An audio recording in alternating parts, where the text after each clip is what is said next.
Wow, look what we're looking at. I passed this at night and I didn't even see it. It's like a huge canyon down there. Wow. Pretty magnificent. Oh my god, look at me, the tourist, driving with a camera in my hand.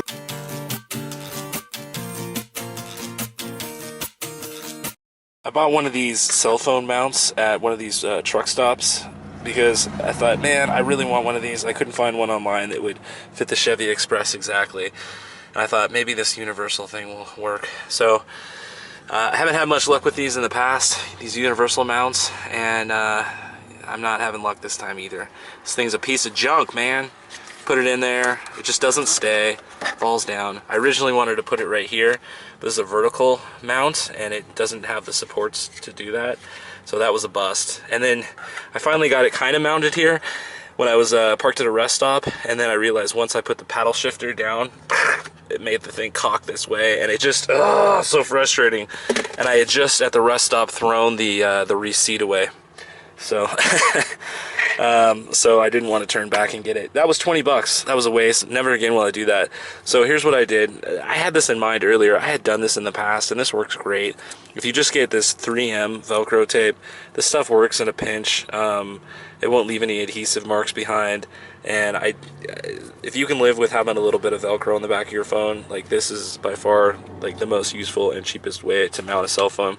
Now, you know, it might not be ideal. It's not pointed right directly at me, but like I said, in a pinch, this works for like a road trip that I'm on right now, because it is kind of dangerous to be, you know, driving and then fiddling with a phone. First off, this phone is huge, man, and normal operation takes two hands, to be honest. I mean, you can do it with one hand, but you're really stretching to get the kitty corner of the top left of the screen with your thumb if you're right-handed. And it's, yeah, so I've been doing that and then looking up on the road, and I do a quick correction, you know, I probably look like a drunk driver on the road. So this is by far a lot safer and cheap. So anyway, Ellie, are you ready to get on the road? I think we're gonna go rock. Let's go rock it. We're gonna get on the road and hightail it on out of here. Let's blow this hot dog stand. Yeah, so we're at Walmart, and I can see why people love Walmart. Like, for a van dweller boondocker like me, RVer, they have big parking lots where you can, you know, just park and kind of get some space away from other people. And for me, it gave me a chance to kind of clean up my mess and sort of reorganize what's going on back here. So when I got here, the floor space was taken with these Tupperwares. They kept falling over. So I got that bungee cord right there and cinched it into place. There's my baby wipes. You know, you got to make use of every little conceivable place to store things, and like this one is on the back of a chair right here. And then I actually got some screws too, machine screws to hold the TV in place, because that fell down also. And so it was, oh man, I was having a issue last night, like a breakdown. Just like I can't even sleep in here. My feet, I don't have room for my feet because the TV was falling on it. Oh man, it was terrible. But I'm renewed today, and I think I'm ready to get back on the road. So here we go. Let's do this, Ellie. Let's get on out of here.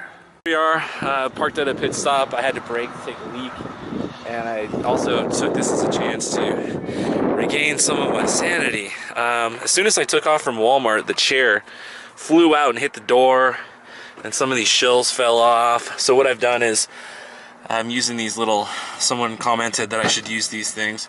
Man, these doors, I gotta figure out a way to keep them from blowing in the wind. They keep slamming on me.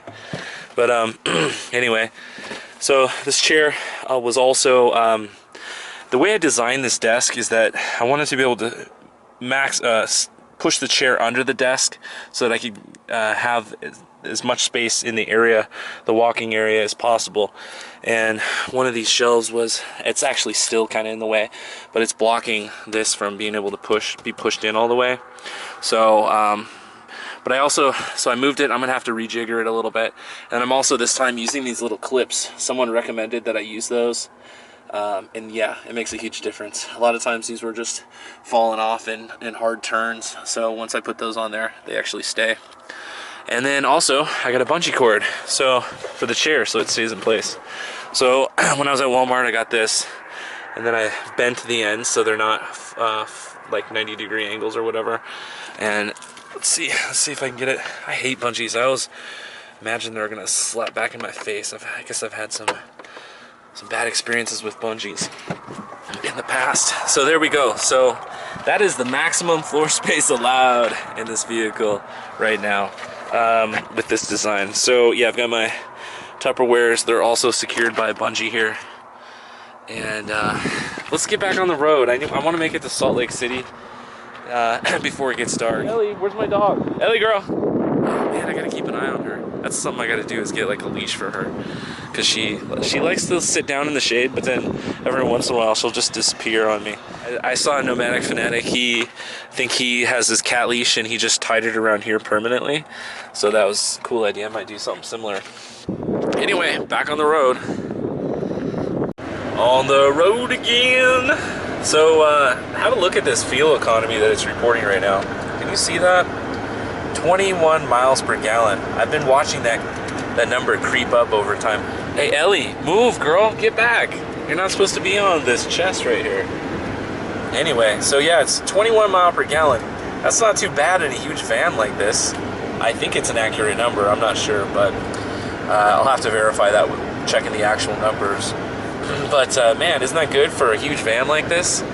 I know that I was watching Dan Travels. He also says that he drives at 55. Right now I'm driving at 60 just because I want to get to the Salt Lake City before it gets dark. I could drive faster, but 55 is the sweet spot. That's where you get your best fuel economy. And I also, unlike Dan Travels, he's got a roof rack on the top, and that messes with your aerodynamics. So that may be why I'm getting a little bit better fuel economy right now. I think Dan Travels said that he gets about 17 mile per gallon when he drives 55. And if you just look, I mean, you can just watch. Everybody passes me. I mean, even I'm going 60 right now. I'm still getting passed by semis. So it's just a constant onslaught of cars passing me. But I'm fine. You know what? This way I get to do a little dance here with my feet. I just put on the cruise control, you know, and I've got my feet free and clear, you know, do a little jig down there. And so here I am, the 86, Interstate 86, and we're on our way to Salt Lake City. And Ellie's being such a good girl. Such a good girl. She's such a good road companion to have along for the ride. I love this girl, man. I've been feeding her water, taking her for a lot of potty breaks, and we've been going out and getting exercise every now and then. Uh-oh, no, get back. Sit, Ellie. Sit. There you go. See, that's a good girl. Anyway, she's my little partner. Thanks for coming on this this ride with us, this road trip. I figured out a way to get Ellie to go in the back. She's scared to go back there for some reason. So I used some food to manipulate her. I threw some corn nuts back there, and eventually she couldn't stop herself. She tried to get her head over there, over the cooler here. I don't know, she's like afraid to jump off that cooler into the dark back there. So I pushed her little butt, and she's in there now. And she's scooping on corn nuts. Maybe she'll stop jumping on me when I'm trying to drive here. So that place that I put my cell phone didn't work very well because the stupid paddle shifter got in the way again. So I put it down there, and that's still not ideal. My drink gets in the way, but at least I can see the navigation now.